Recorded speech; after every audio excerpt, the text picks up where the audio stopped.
The most adventurous and daring. The adrenaline, the crowds, the tight race circuits in huge stadiums provide the toughest challenges and extremists.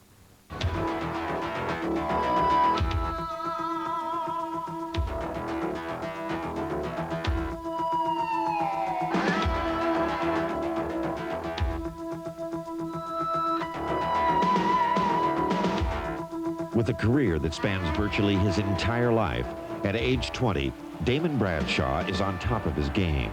He began winning motorcycle races at the tender age of 5.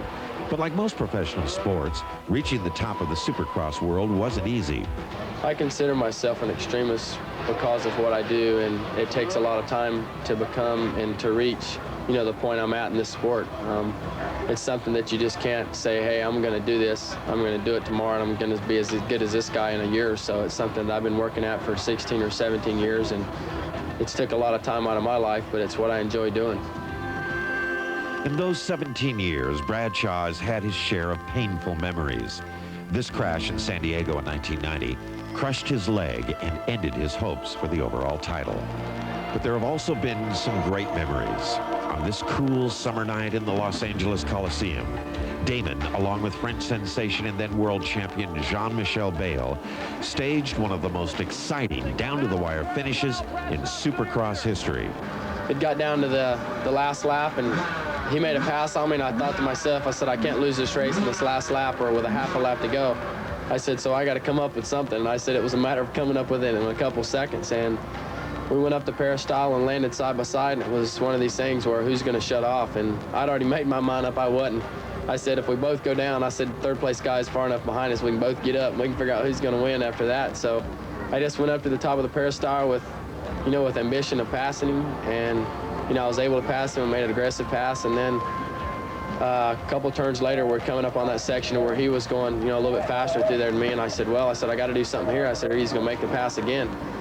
So I tried to jump through there a little bit harder than I normally did. I didn't land quite right. I landed and threw both my legs off, and I was kind of dragging beside the bike. And then all of a sudden, I somewhat gained control of it and made it over the finish line. So it was a matter of winning over a wheels length.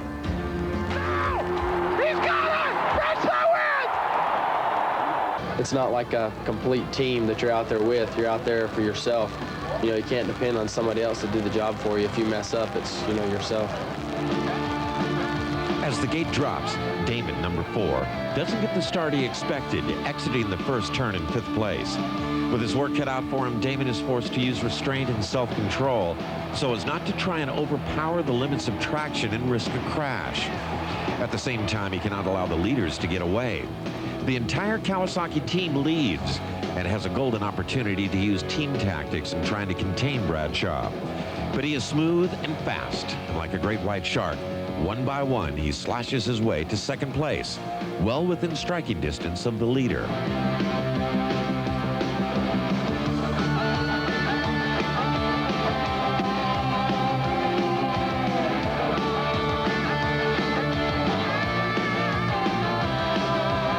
A few laps later, Damon sets up to pass number 3, Mike Kudrowski.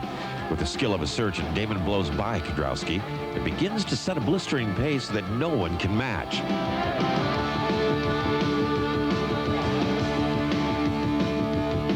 In the closing stages, Bradshaw displays the style and technique that keeps fans coming back for more, performing 70-foot triple jumps while waving to the crowd. Finally, he finishes in dramatic style with his feet off the pegs, saluting the crowd as he wins his unprecedented 4th straight victory. Damon Bradshaw, on top of the world of Supercross, truly deserves the title Extremist. David Bradshaw spending more time in the air than on the track.